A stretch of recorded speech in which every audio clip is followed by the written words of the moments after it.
Hello, this is Reverend Don Lewis coming to you from beautiful Salem. And tonight I thought I would discuss a subject near and dear to my heart, the Ouija board.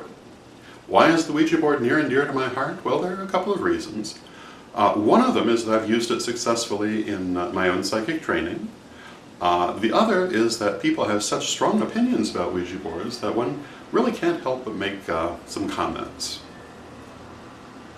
My primary comment about the Ouija board is that people really kind of need to relax and use it properly, and if they do so, they'll have fairly good effects. There are a lot of people out there who will say that they've had very bad experiences with Ouija boards, and I don't doubt that this is true. But I do find that as a general rule, if you talk to them, you'll find that they have not done rudimentary things such as shielding or talking to their guides before they begin and asking for positive messages.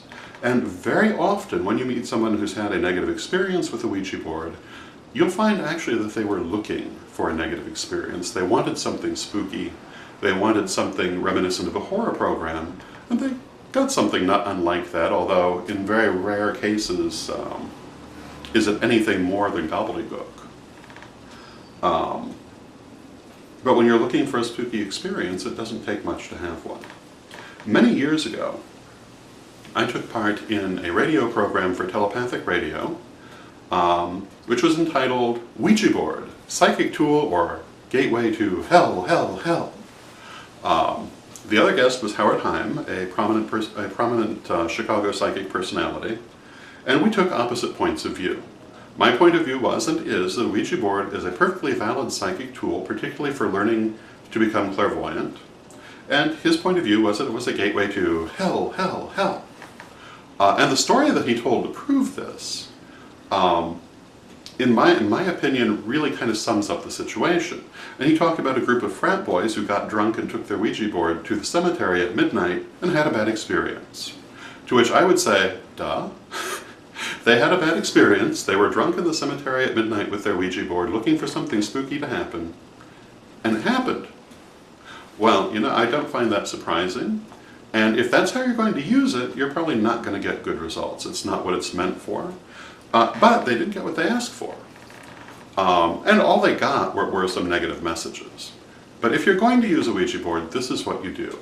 First, it's good if at least one person involved is already an open clairvoyant. It will make it a much easier process. Two, you want to do all the things you would do for any other kind of psychic activity, including clearing and releasing excess energy, both before and after doing so. You also want to do shielding, and you also want to talk to your guides and ask them to let through only positive and helpful information. You have guides, they're there whether you're familiar with them or not, they will help you. Ask them for their help. And if you do these things, I would imagine that you would not have any kind of negative experience. But if you did, it's very simple to deal with. You just ground the energy, and it will cease. If you've studied our lessons at all, grounding energy is right there in lesson number 1, and it's probably the most important thing you will ever learn. And for any kind of psychic experience that might cause you difficulty, for example, the kind of thing people sometimes experience in hauntings, if you know how to ground energy, you can usually shut it down immediately. It's a very simple process. With the Ouija board, you can get very accurate, very valid messages. And if you're just learning to open clairvoyantly, it can be a helpful tool. In my opinion, it's only helpful for a very short time.